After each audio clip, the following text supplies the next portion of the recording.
de Noticias I+I hablábamos con Adriana Segura Vázquez sobre la donación de órganos y tejidos. En este especial ampliaremos más sobre este interesante tema. Acompáñenos.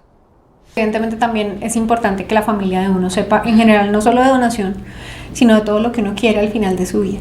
Entonces, desde el Instituto Nacional de Salud lo que más recomendamos es hacer uso de la posibilidad de hacer voluntades anticipadas. Las voluntades anticipadas tienen que ver con tomar las decisiones de fin de vida en todos los sentidos. Cómo quiero que me cuiden, quién puede tomar las decisiones si yo no las puedo tomar y enfermo gravemente, me gustaría seguir con un manejo crónico o quisiera que se hiciera una readecuación del esfuerzo terapéutico en mi caso en particular. Todas esas decisiones difíciles de fin de vida, no dejarlas pospuestas porque pues finalmente es una realidad que nos compete a todos, y en el marco de todas esas decisiones uno también puede decir: y sabes qué, yo también quiero que al final de mi vida mis órganos y mis tejidos le puedan ayudar a otra persona. Entonces es súper importante que apliquemos el mecanismo de las voluntades anticipadas y no limitemos esa conversación tan crucial y tan bonita a la donación, sino que hablemos de donación, pero también de todo lo que queremos al final de la vida. ¿En qué enfermedades se determina que una persona no puede ser donante de órganos? Lo que sucede con muchísima más frecuencia es que los donantes, sobre todo aquí en Colombia, es lo que sucede como regla general, sean personas previamente sanas que súbitamente, a raíz de un daño en el encéfalo, en el cerebro, que daña, compromete toda la función neurológica central, de manera irreversible, hagan muerte encefálica, que es la condición en la que por un corto periodo de tiempo se puede mantener el cadáver con los órganos funcionando de manera artificial, pero la persona pues ya ha fallecido. Entonces esas condiciones suelen suceder en personas previamente sanas. Además hay algo afortunado, y es que podemos hablar de la calidad de donante incluso sin el hecho de sacar un órgano o un tejido. Es decir, lo que te hace donante es que tu ser sea donante, que tú hayas decidido serlo, y es lo que amerita el agradecimiento principal, porque la extracción está condicionada por muchos factores médicos, legales, de infraestructura, de acceso, que no siempre hacen que el donante termine con una extracción efectiva de sus órganos. Por eso no te quita lo donante, ¿no? Yo soy donante, nada me quita eso, aunque finalmente no se pueda extraer nada de mí. Digamos, en un caso donde una persona fallece en un accidente automovilístico, esa persona puede ser donante de órganos porque muchas veces el cuerpo de pronto queda en investigación o algo. Entonces, en ese procedimiento, ¿qué se haría? Lo que se hace es un empalme en la información, o sea, se articula el proceso de atención de la muerte con el proceso médico legal. Estamos haciendo esfuerzos todos en el sistema de atención en salud porque mejoren los procedimientos de cadena de custodia, que deben ser óptimos, para poder garantizar que se haga al mismo tiempo una extracción de los órganos y los tejidos viables, si la persona quería eso, si es un donante, pero también se haga una investigación judicial en el marco de los derechos humanos y digamos, protegiendo ese legado y esa memoria de esa persona que fallece en unas circunstancias no naturales. Aparte de la religión, ¿qué otros impedimentos hay para que una persona no pueda ser donante de órganos? La religión no es un impedimento. La mayoría de las religiones consideran la donación como un acto de amor, digamos, propicio dentro de la fe. En las grandes religiones del mundo, incluyendo, hay una idea de que los testigos de Jehová no son donantes, y resulta que ellos no aceptan transfusión, pero el trasplante sí. Y también hemos tenido donantes testigos de Jehová, judíos, de todas las religiones, de las grandes religiones, por supuesto, cristianos y católicos, que es la mayor proporción en Colombia, hemos tenido donantes. Entonces, realmente la religión no es un impedimento, más bien es un mito frecuente. Aquí en Colombia, ¿por qué no se le puede realizar un trasplante de órganos a un extranjero? Los extranjeros no residentes sí se pueden trasplantar, pero a partir de un donante vivo. Es decir, que yo tenga un ser querido que me quiera donar y que además sea compatible conmigo y pues pueda darme. En general lo que se puede hacer es riñón y un pedacito del hígado en los casos donde los padres generalmente le quieren donar y le pueden donar un pedacito de hígado a sus hijos, a niños. Pero en general el donante fallecido se prioriza para colombianos. Como tenemos una lista tan larga de espera, lo que ha hecho el Estado colombiano ha sido proteger el derecho de los colombianos a recibir el trasplante, porque digamos que parte de la confianza pública y de tener presunción legal de donación, o sea, de asumir que todos somos donantes, pasa por ahí, por un acuerdo, un contrato social que tenemos todos de recibir en la medida en que damos, ¿no? Hay un riesgo lamentable, desafortunado, pero que hay que saberlo también, y es que haya privilegios para las personas que pueden pagar con respecto a las que no. Lo bonito del sistema de salud colombiano es que nosotros decimos, y con mucho orgullo, que pacientes que no se podían trasplantar antes del sistema de atención en salud que tenemos hoy en día se trasplantan con más frecuencia. Es decir, que la proporción de pacientes que se trasplantan es de todas las capacidades económicas, porque no hay gasto de bolsillo oneroso asociado a trasplantarse. O sea, además, las grandes instituciones del país son las que trasplantan órganos, o sea, las de mayor complejidad son las que trasplantan órganos. Es muy lindo, o sea, uno tiene que ir y ver, y sentarse allá y ver quiénes son las personas que van a control post-trasplante y quiénes son las personas que se trasplantan, porque son todas las personas, o sea, con las personas con las que uno se sienta al lado en la buceta, esas son las personas que se trasplantan en este país, de todas las condiciones económicas. Es un riesgo que hay que mitigar, porque pues trasplantar extranjeros puede implicar que haya un interés económico, que no es la razón por la cual los donantes hacen esto tan hermoso de ser donantes. Entonces, para responder a esa confianza de los donantes, el Estado colombiano ha protegido a los ciudadanos que necesitan, que son colombianos, por sobre los extranjeros. Una vez una persona fallece, ¿cuál es el procedimiento que toma el cuerpo médico para mirar y verificar qué órganos sí se pueden trasplantar y cuáles definitivamente no pueden ser ya, digamos, para donación? El proceso es complejísimo, involucra muchas variables, pero en síntesis lo que hacemos en principio es consultar el Registro Nacional de Donantes, o sea, que esa voluntad negativa que alguien en pleno derecho expresó ante el Instituto Nacional de Salud sea lo primero a constatar. Eso es un procedimiento muy rápido que se hace ante el Centro Regulador de Trasplantes del Instituto. Nosotros tenemos una línea única 24/7 para que los médicos tratantes puedan comunicarse, lo hacen a través de las coordinaciones regionales de su área de influencia. Ellos ya, la mayoría de los centros asistenciales donde están los donantes ya conocen muy bien a quién deben llamar y cómo se consulta el registro. Entonces, al hacer la verificación del registro, nosotros constatamos la calidad de donante y miramos si hay condiciones adicionales. Por ejemplo, si es un menor de 18 años, entonces además habrá que hablar con la familia. Si el donante es un extranjero, que en ese caso no hay impedimento, hay que mirar que su entrada al país sea legal, que no haya un impedimento diplomático para actuar y efectivamente que la persona haya expresado en vida su deseo de ser donante. Entonces, se actúa en consecuencia a un buen cuidado de fin de vida. Lo que se hace en esos casos es, de todas maneras, aunque en los mayores de 18 años baste legalmente para constatar la calidad de donante, con mirar el Registro Nacional de Donantes, hacemos una aproximación a la familia. Eso lo hacemos por varias razones, fundamentalmente porque es una familia en duelo.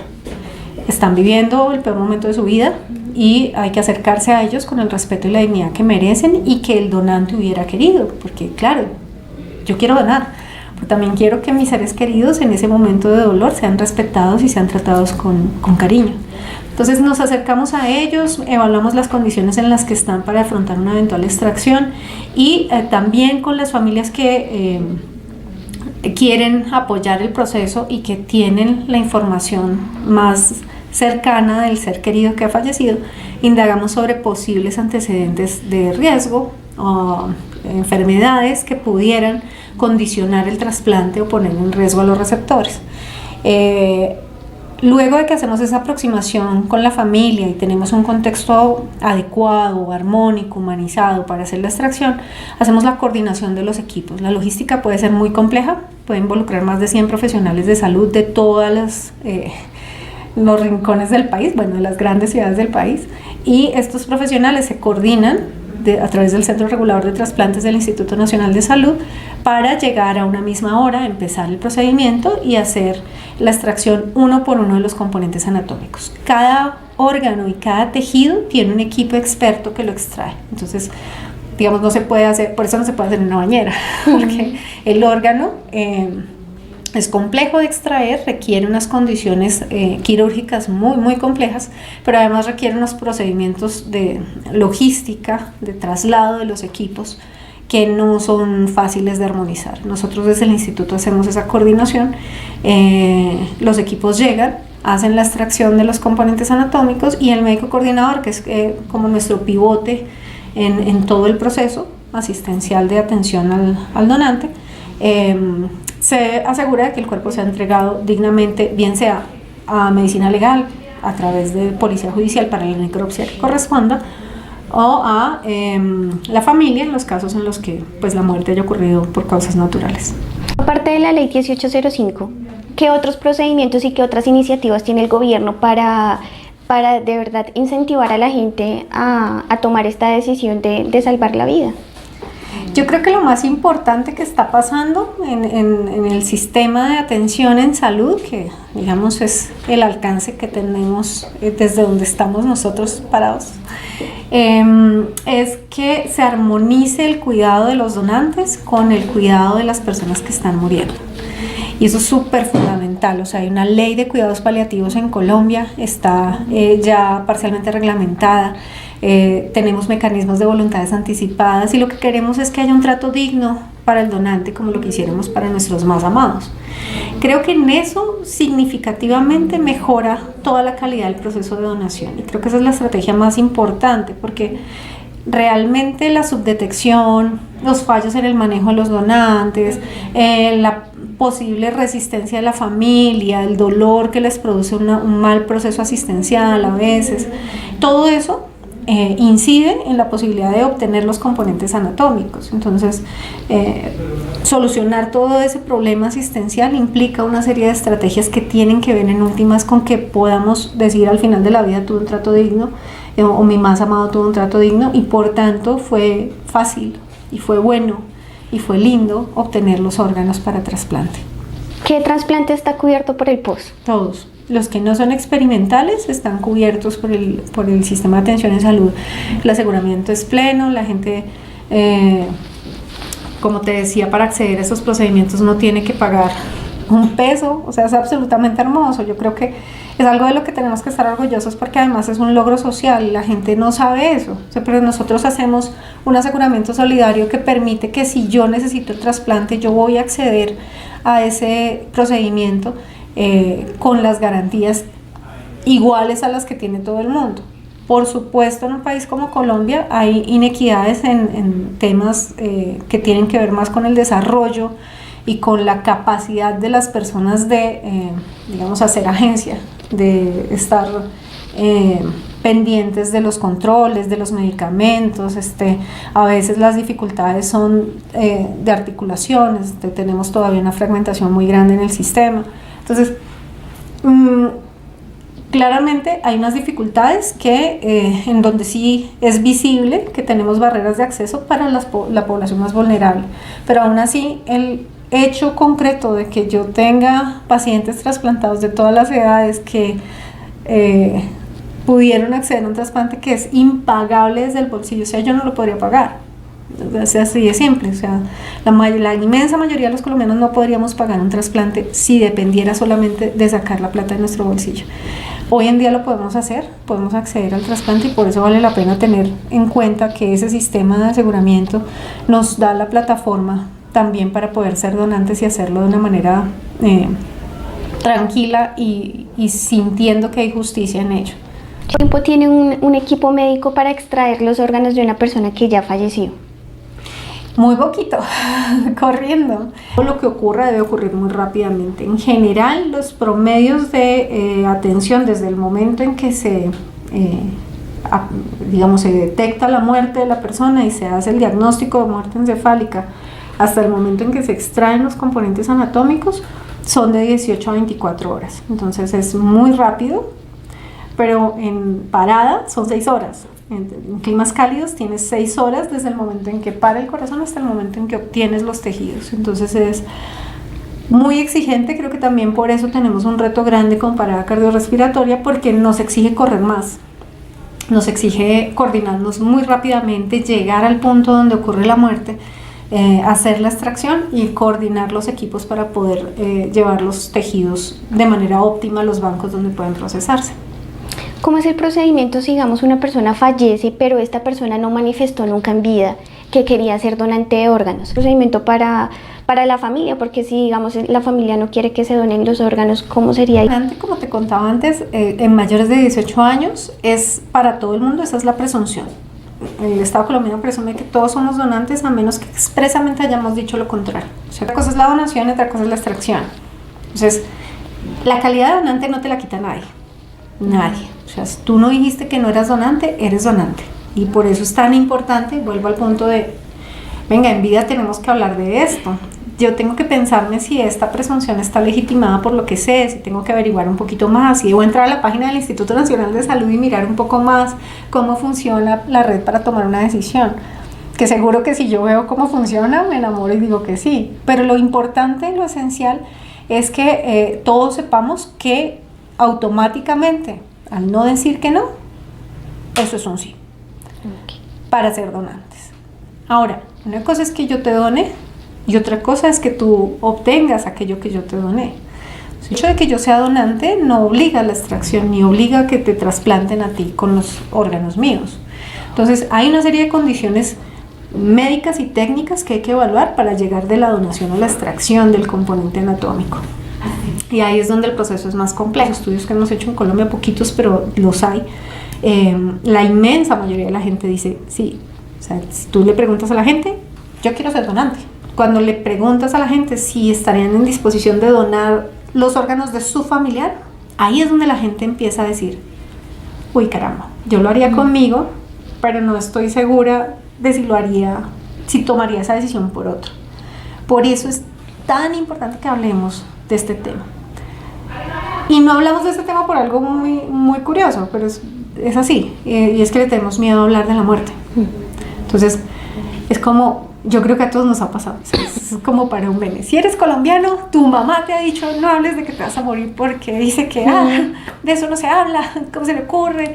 Porque además en el funeral de uno la gente está buscando como esos signos místicos de que uno lo pensaba, lo presentía, uno sabía, ay, es que sí, desde hace 2 meses me habló de ser donante, entonces yo creo que ya presentía que se iba a morir, y pues realmente no. Llevo años hablando de donación y no me he muerto, y el punto creo que es perder ese miedo, como te digo, no solamente para hablar de donación, sino sobre todo para darle ese regalo de esa conversación tan importante a tu ser querido. Porque esa conversación cambia muchas cosas, te da tranquilidad. Dice, ella me dijo, yo quiero hacer lo que ella me dijo que hiciera. Me permite ritualizar de una manera más sana la muerte de mi ser querido, o sea que en medio del dolor cumplir eso que ella me dijo que quería hacer, a mí me facilita la vida y me la llena de belleza. Las familias de los donantes, después de un tiempo de haber hecho la extracción, cuando uno los vuelve a contactar, le dicen a uno cosas como, yo ahora veo la vida de una manera distinta porque como a mi ser querido le rescataron las córneas o el corazón, yo ahora siento que cualquier persona que esté al lado mío, que haga la fila conmigo, ahí en esos ojos yo de pronto estoy viéndolo a él, en ese pecho de pronto está ella. Y eso llena de belleza, impregna de belleza la vida de la gente en medio del dolor. Y es un regalo fantástico y gratuito. Y es simplemente esa conversación. Yo quisiera estas cosas, estas condiciones, quiero que si a mí me pasa algo y no puedo tomar decisiones, tú las tomes, tienes mi aval, tú me conoces, sabes cómo pensaba yo. Y sé que tú vas a proteger mi memoria, que es lo que en últimas quiere proteger uno de su ser querido cuando se va. Declarar donante, pero la ley no puede hacer eso que tú tienes que hacer de ir a hablar con tu familia de las cosas difíciles. Claro. ¿Hay como algún procedimiento o algo para que un familiar de un donante sepa a dónde terminó ese órgano que donó de su familiar? ¿Hacerle como ese seguimiento? Nosotros podemos saber cómo le fue a los receptores, si sobrevivieron, son cirugías grandes, hay algunas que digamos no van bien, en general les va muy bien, les podemos hacer el seguimiento por años y las IPS trasplantadoras nos dan la información. Pero no se pueden conocer donante y receptor, no conviene, porque ese proceso de conocerse puede ser difícil para uno o para las dos partes, o sea, no necesariamente es bueno. Digamos, uno diría en principio cuando la cosa es armónica, es voluntaria de ambas partes y los dos sienten, tanto los donantes como los receptores, que eso va a redundar en algo lindo, podría pasar, pero en Colombia nosotros tenemos que proteger el anonimato entre donantes y receptores porque no todos los casos son afortunados y en la experiencia del mundo también hemos visto tristemente que puede que la familia donante referencie, si está elaborando mal el duelo por ejemplo, sus sentimientos hacia esa persona que pues digamos es igual, una persona convaleciente que recibió un trasplante y que obviamente suelen estar muy agradecidos y hay un cambio grande en su vida, pero que no necesariamente están en capacidad de recibir esa carga emocional de que su familia transfiera emociones hacia ellos. Y por el lado de los receptores también, cuando las cosas eventualmente no vayan bien con el órgano por X o Y razón, digamos, cargar esa emocionalidad sobre la familia donante tampoco sería justo. En la mayoría de los casos creeríamos que no ocurre, pero como hay el riesgo, en Colombia no está permitido que nosotros hagamos ese contacto entre donantes y receptores. Ok. Porque una persona que murió de un paro cardiorrespiratorio solamente se le pueden extraer los tejidos. En Colombia y en América Latina es así. Digamos que no es, técnicamente no es que sea así para todo el mundo. En Estados Unidos, en Europa se hace donación en asistolia de órganos, excepto corazón, por supuesto, porque paro, digamos, se daña. Pero de plano uno puede extraer los órganos abdominales de un donante en asistolia. En Colombia es por eso, básicamente. Es porque no tenemos las tecnologías y las rutas de atención que se requieren para que una persona en asistolia se pueda atender tan rápidamente por el equipo tan altamente experto que se requiere para obtener los órganos. Entonces, ahora no por ello se es menos donante. O sea, hay algo precioso en los tejidos que es muy humilde. O sea, como que es mucho más espectacular. Claro, pensar en el corazón latiendo de nuevo en otro cuerpo es algo hermoso. Pero los tejidos, sin ser tan espectaculares y tan arrolladores, sí que le cambian la vida a la gente y son absolutamente hermosos. Y creo que hay que pensar que todo donante es igualito, con el mismo rasero. O sea, si obtuviste una córnea de un donante, es una dignidad altísima la que merece esa memoria de ese donante, porque lo que hace en la vida de una persona tener su ojito bueno y funcional, no lo puedes medir. O sea, es la diferencia entre ver y no ver. Y lo mismo pasa con hueso, lo mismo pasa con piel es absolutamente útil. Todos los tejidos que se obtienen cumplen una función absolutamente importante en la vida de las personas. Entonces, creo que lo que hay que hacer es decir, bueno, ¿por qué no tenemos tantos donantes en parada cardíaca como tenemos en muerte encefálica? Y esa sí es una pregunta que nos estamos haciendo mucho desde el instituto, porque sí tenemos un reto con parada cardiorrespiratoria, justamente tal vez por la espectacularidad de muerte encefálica y la complejidad, y que es lo más raro. O sea, la mayoría de las personas hacemos paro cardiorrespiratorio cuando morimos, solamente un pequeñísimo porcentaje de la población hace muerte encefálica, y ese porcentaje de la población que hace muerte encefálica es el porcentaje al que, digamos, se le ha prestado más atención en los últimos años, quizás descuidando un poco lo que podemos obtener en parada cardíaca en cuanto a tejidos y en cuanto a ayuda a las personas que lo necesitan. Entonces, yo creo que la diferencia no es marcada, y creo que sí es importante visibilizar ese donante en parada cardíaca que puede ser donante de tejidos. Hablando un poco más sobre la población juvenil, que todavía no está muy enfocada como hacia la donación de órganos, ¿qué le podemos decir a esta población? ¿Cómo las podemos enfocar para que desde ya sean conscientes que este es un tema muy importante y que se tiene que hablar ya con sus familiares y con sus seres queridos? Yo creo que los jóvenes hacen cambios dramáticos en la sociedad y son la esperanza de todos. Creo que yo ya no soy como tú tan joven, pero cuando yo era joven, creo que una de las oleadas importantes y discretas, pero tan significativas que se dio fue el hecho de que nosotros asumiéramos hablar del amor y decir te amo en la casa, porque muchos papás nuestros no sabían hacerlo. Creo que esas conversaciones, esos pasos que no dan que no damos los grandes, los jóvenes son los llamados a darlos, y entonces ahí es donde, digamos, esto se puede detonar a partir de proyecto de vida. O sea, tú estás pensando en quién quieres ser, qué le quieres dejar al mundo, y creo que es lo súper importante que pasa en la vida cuando uno es joven, que uno se está soñando el mundo, que uno se está soñando a uno mismo en el mundo y está diciendo todo lo que quiero hacer, dónde se compensa, dónde se condensa, dónde se culmina, ¿no? Y claramente la vida de todos culmina al morir. Entonces este ejercicio de decir, vea, cuando yo me muera, lo que quiero que digan de mí es que fui una tremenda escritora, una pianista destacada, que no quise ser mamá, o que quise ser mamá de 2, o que quise ser profesora, o que quise donar.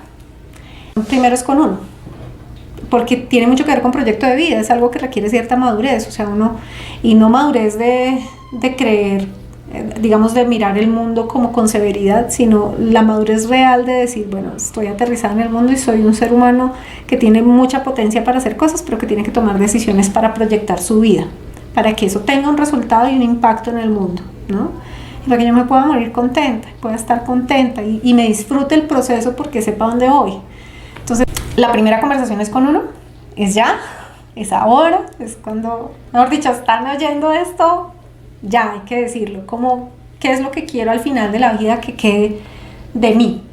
Yo, fulana de tal, yo, Adriana Segura, he decidido que cuando me muera quiero que mis seres queridos puedan decir de mí que soy donante, que quise ser mamá, que quise o que no quise, lo que sea. Porque creo que en el ejercicio del respeto profundo por las libertades de las personas es que estamos construyendo una sociedad mejor y esperanzada, y a eso le apunta la donación, y esos son los jóvenes, yo creo. Adriana, muchísimas gracias por estar con nosotros en el canal IMASI. No, gracias a ustedes, muy chévere.